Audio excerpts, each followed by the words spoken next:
एकादश म्हणजे एकादश इंद्रिय, त्याच्यावरनं हा एकादशी शब्द आपल्याकडे आला आहे. म्हणजे 10 इंद्रिय, 5 कर्मेंद्रिय आणि 5 ज्ञानेंद्रिय. आता याची नावं माहिती आहे का? आपण 5 कर्म कोणते कोणते करतो? चालतो, बोलतो, ऐकतो, ही सगळी आपली 5 कर्मेंद्रिय आणि 5 ज्ञानेंद्रिय की ज्यांच्यामुळे आपल्याला ह्या सृष्टीचं ज्ञान. 5 ज्ञानेंद्रिय आणि मन हे उभयात्मक आहे म्हणून 11वं मन. अशा ह्या 11 गोष्टींना आपल्याला उपवास द्यायचा.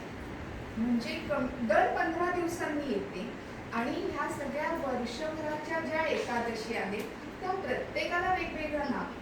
तुम्ही जर कॅलेंडर पाहिलं काल निर्णय, जया एकादशी, विजया एकादशी, आत्ता गेली ती निर्जला एकादशी. काही जण असे आहेत की जे वर्षभर ह्या एकादशी त्याच पद्धतीने करतात. तुम्ही व्हॉट्सअप यूट्यूबला ऐकलं तर म्हणजे विष्णू संप्रदाय म्हणून ते एकादशी करतात. पण एकादशी म्हणजे पांडुरंग आणि हे 10 इंद्रिय आपण वळवायचं. हा एक अर्थ झाला. बरेच अर्थ आहेत पण आपण हा आता या विषयावर आपण बोलतो आहोत. मग या निर्जला एकादशीचं काय महत्व आहे आणि ते आपल्या आरोग्याशी कसं जोडलंय हे आपण बघतो आहोत. आणि त्याच्यानंतर पुढची येणारी आषाढी एकादशी. तर निर्जला म्हणजे काय की जल त्या दिवशी घ्यायचं. का बरं असं? पाणी पण न पिता आम्ही 1 दिवस उपवास करतो. म्हणजे हिंदू संस्कृतीमधला हा 1 दिवसाचा एवढा मोठा उपवास आहे. ह्याच्या कंपॅरिझनने आपण बघा की आपण कोणत्या कोणत्या ह्याच्यात काय काय उपवास सांगितले जातात आणि ते आपण त्याचं मार्केटिंग करत असतो. पण आपला हा उपवास निर्जला हा किती सायंटिफिक आहे माहिती आहे? की ह्या दिवशी ह्याच्यानंतर सुरू होणारे जेवढे पण जलतत्वाचे सगळं आहे, म्हणजे पावसाळा आला, वातावरण क्लीन झालं, निसर्गामध्ये पाण्याचं प्रमाण वाढतंय, द सेम थिंग तुमच्या शरीरामध्ये पण पाण्याचं प्रमाण वाढतंय. म्हणजे चंद्राचा आणि या सगळ्याचा खूप संबंध आहे राशींचा. त्यानुसार त्या आपल्याकडे येत असतात. एकादशी कधी, कोणत्या तिथीला वगैरे.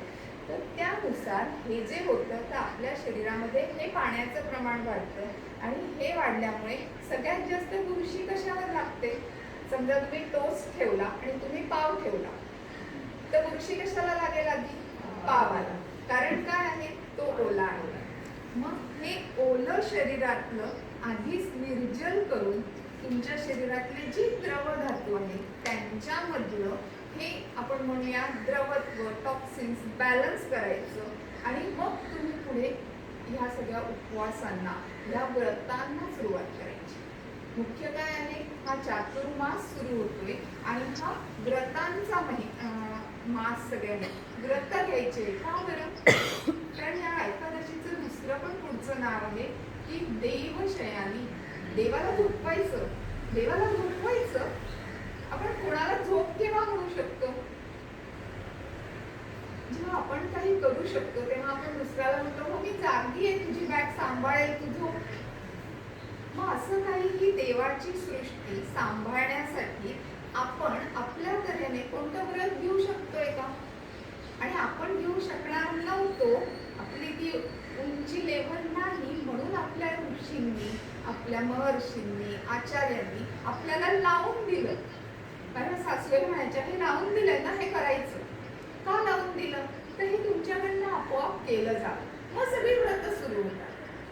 ह्याचं वटसावित्रीचं, मंगळागौरीचं, श्रावणातलं, किती श्रावणात तर किती आहे. हे सगळी व्रत आपल्याला त्याच्यासाठी करायची आणि म्हणून हा उपवास करायचा. मग हा उपवास कसा करायचा किंवा सगळे उपवास कसे करायचे? तर प्रत्येक ऋतूनुसार उपवास करायचे. त्याचे पदार्थ हा पण एक आयुर्वेदामध्ये वेगळा भाग सांगितला. कोणत्या ऋतूला काय मिळतं.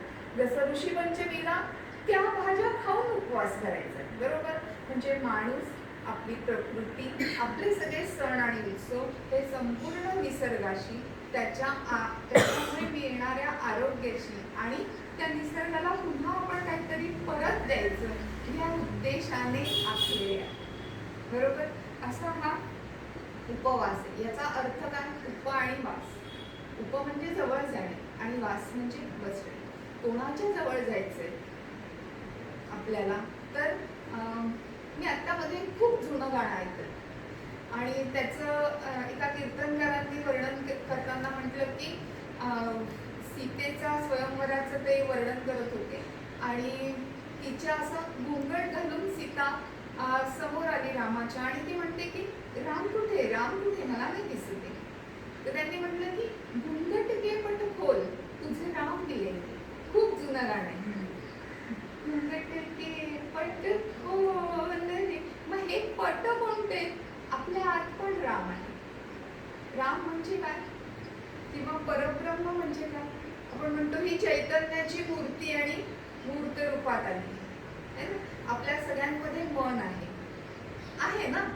लागतं ना आपल्या मनाला समोरच्याने बोललेलं म्हणजे मन आहे ना? मग ह्या गोष्टीला, ह्या रामाकडे, आपल्या आतल्या तत्वाकडे आपण जरा जाऊन बसायचंय. पण त्याच्यामध्ये एक पडदा येतोय हो, तो लगेच जाणारा नाहीये.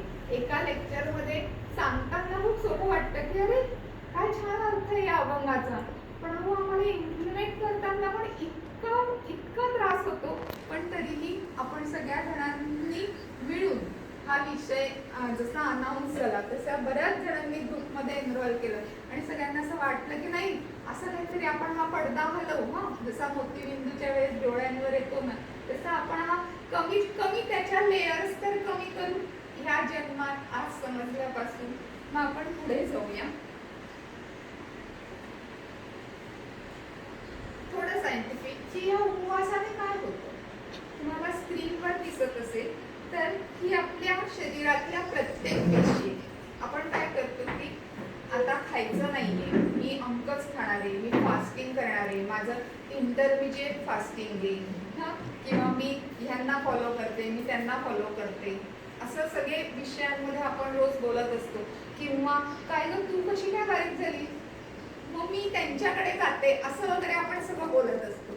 मग हा उपवास नेमका आपल्या शरीरात काय करतो? उपवास म्हणजे जेव्हा आपण आता वेकण ठेवणार आहोत आपलं पोट, त्यावेळेस आपल्या प्रत्येक पेशींमध्ये काही बदल होतात. हे बदल काय होतात पेशींमध्ये? तर रोज त्यांचं डिव्हिजन होत आहे.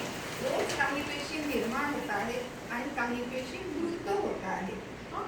मग त्या मृत पेशींची व्यवस्था लावण्याची पण एक सिस्टीम, त्या सिस्टीमला काम करायला वेळ मिळावा म्हणजे उपवास. त्याचा शब्द खूप छान आहे, हा शब्द आहे त्याचा. आणि इथे चित्र पण दाखवलंय की ही प्लेट आहे खाण्याचा. हे वेगळं चित्र आहे पॅथॉलॉजीचं, पण हे सेल दाखवतं की एक सेल तयार होते, ती ब्रेक होते, ती ब्रेक झाल्यानंतर तिची जी तुकडे असतात ते तुकडे पण नष्ट करायला वेळ मिळून आपल्याला पुन्हा सेल ताजीतवानी होण्यासाठी जो काळ आवश्यक असतो तो त्या उपवासामध्ये. बरोबर. आणि असं ज्यांचं होत नाही त्यांच्या शरीरात काय होत असतं? तर त्यांच्या शरीरामध्ये त्या सेल्सचा बी बी बी कचरा जमत काय होतो? कॅन्सर सारखी गाठ तयार होते. मग ती कॅन्सरची असते, नसते, साधी असते किंवा कोलेस्ट्रॉलच्या रूपात येतं, लिक्विडमध्ये येतं. म्हणजेच काय सांगितलं जातं की काहीतरी जमतं आहे. बरोबर. हा आपल्या शरीरावर झालेला बदल आहे उपवासात. म्हणून आयुर्वेदामध्ये बघा गेल्याबरोबर बऱ्याचशा आजारांमध्ये तुम्हाला आम्ही सांगतो ते तुम्ही ना जरा 3 दिवस फक्त मुगाच्या पाण्यावर नाही, तुम्ही फक्त ना 4.5 लाह्या खाऊन राहा, तुम्ही एक न जुलाबाचं औषध घेऊन घ्या आणि असं करा. का? तर तुमच्या ह्या सगळ्या सिस्टीमला आम्ही हा आराम देत असतो. ही तुमची क्लिनिंग प्रोसेस होते.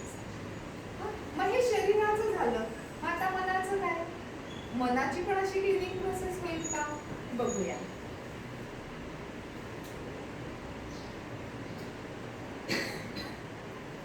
मनाचा काही संबंध आहे का शरीराशी? आहे. हा 3-4 म्हणताय आहे. माझ्यासमोर ऑफलाईन मध्ये पण बसलेत काही जण, त्यांना वाटतंय की आहे. कसं आहे? काय संबंध आहे मनाचा आणि शरीराचा? काही होतो आपल्याला जाणवतो? मनात चलबिचल असेल झोप लागत नाही. मनात चलबिचल असेल तर म्हणजे झोप मन लागत इथेच नाही. गुदमरत राहिलं. बरोबर. आणि शरीर थकलंय तरी झोप लागत नाही. शरीर थकलंय तरी झोप लागत नाही. मनात चलबिचल असेल तरी होत नाही. आपल्याला राग आला, आपण कसा व्यक्त करतो? म्हणजे आपण शरीरावरूनच व्यक्त करतो किंवा छान तू भेटलीस, मस्त मजा, आपण ते पण शरीरावर, म्हणजे आपला फेस, आपली त्वचा, किंवा अजून रागात आली सटकन मारतो, ते आपलं बिहेवियर सगळं. बरोबर. म्हणजे आपलं मन हे आपल्या शरीराद्वारे व्यक्त होत असतं. हे गीतेमधलं सूत्र आहे आणि त्यांचं असं म्हणणं आहे की हे सगळं मनाला ना ही इंद्रिय लाटेसारखी कुठेही घेऊन जाते. बरोबर. आत्ता पण तुमच्या मनात बऱ्याच लाटा आल्या असतील. 345 सांगितले पण अजून जॉईन करून घेतलं नाही. नक्की आहे का नाही यांचा कार्यक्रम? पहिली लाट आली असेल, मग मॅडमला फोन करून बघू. दुसरी लाट, जरा थांबा, आपला मोबाईल ऑफ करून तिसरी लाट. अशा बऱ्याच लाटा आपल्या मनात येतात, उथळतात आणि काही काही लाटा एकांवर एक आदळतात. मग त्यांचं काय होतं?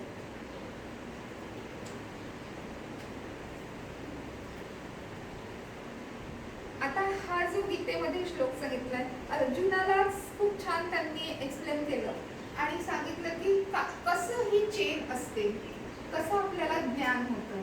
तर आपल्याला हे पंच ज्ञानेंद्रियांद्वारे ज्ञान होतं आणि मग ते कुठे जातं? तर हे या टेब्युलर फॉर्ममध्ये, त्या सूत्राचं मी टेबलमध्ये सांगितलं की बघा, चव आपल्याला कळते, आपण बोलतो, कानाने आपण ऐकतो, डोळ्यांनी आपण बघतोय, त्वचेने आपल्याला स्पर्श करतोय, बरोबर, नाकाने आपण वास घेतो, बरोबर. ह्या सगळ्यांची माहिती कुठे आली? मनाकडे आली. मनाकडनं ती कुठे गेली? बुद्धीकडे. आणि बुद्धीने मग निर्णय घेतला की हो, आपण यांचं ऐकायचंय, हा नाही ऐकायचं. आपण साधी गोष्ट काय म्हणतो, मग याच्यात रोल प्ले कोण करतं? बुद्धीला निर्णय घेईस्तवर इन्फॉर्मेशन कोण देत आहे? मन देत आहे. आणि ह्या मन ह्या 5 जणांशी काय झालंय? कनेक्ट झालेलं आहे. हा, ते एका वेळेस बऱ्याच जणांशी होते. आता तुम्ही मला बघता पण आहात आणि मी काय बोलते ते ऐकता पण आहात. पण तुम्ही मला बघता आहात, पण केव्हा तुमच्या घरात आठवण आला असेल, अय्या गॅस मी सांगितलं होतं बंद करायला. म्हणजे तुमचं एक इंद्रिय माझ्याशी कनेक्ट झालं आणि एक इंद्रिय तिकडे झालं, बरोबर. म्हणजे मन हे सगळ्या वेळेस सगळीकडे असतं, पण सगळ्या वेळेस नसू पण शकतं. असा मनाचा रोल आहे. मग ते फार पण आहे. कसं बदमाशे मन? आता बघा ना, त्याला सांगितलं की हे सगळे विषय आहेत, आपल्याला जे जे समजते ते ह्या इंद्रियांचे हे विषय आहेत. मग एक विषय घेतला की समजा समोर गुलाबजाम ठेवला आणि इकडे कारलं ठेवलं, भाजी कारल्याची, आणि जिभेला म्हटलं की जीभ इंद्रिय आहे घे. आता तुझ्या समोर तर विषयच आहे ना, विषय सारखा होतो का? गुलाबजाम आणि कारलं सेम होईल का? नाही. मन काय म्हणेल? गुलाबजामच मला आवडतो, किंवा आज काही कारल्याच्या भाजीचा योग नाहीये, ते योग नाहीये म्हणून टाकले. म्हणजे गडबड कोण करतं? मन, बरोबर. आणि ह्या सगळ्यांना प्रेरणा पण कोण देतं? हुसकवतं पण कोण? मनच हुसकवतं, बरोबर. म्हणजे आपल्याला काय करायला लागेल? मनावर काम करायला लागेल. चलो पुढे. बरोबर. मग आता योगासन आणि प्राणायाम, जसे योगशास्त्र आहे पातंजलीचं, आणि त्यांनीच चरक संहितेवर प्रतिसंस्करण केलंय, आपण ती प्रार्थना म्हणतो. तर म्हणजे योगाचा आयुर्वेदाचा असा जवळचा संबंध आहे शरीरावर आणि मनावर काम करताना. त्यामुळे आज आपण या दोन्ही दृष्टीने हे बघणार आहोत. तुम्ही मेडिटेशन करतात म्हणजे तुम्ही काय करता? तुमच्या मनाला ट्रेनिंग देत असतात. आणि तुम्ही एक्सरसाइज करतात तेव्हा काय करता? तुमचं मन शांत करता. कसं काय? जेव्हा तुम्ही हात हलवतात तेव्हा तुमच्या मनाकडनं सूचना जाते की हात हलवायचा आहे, मग ही स्थिती धरून ठेवायची. ही धरून ठेवण्याची गोष्ट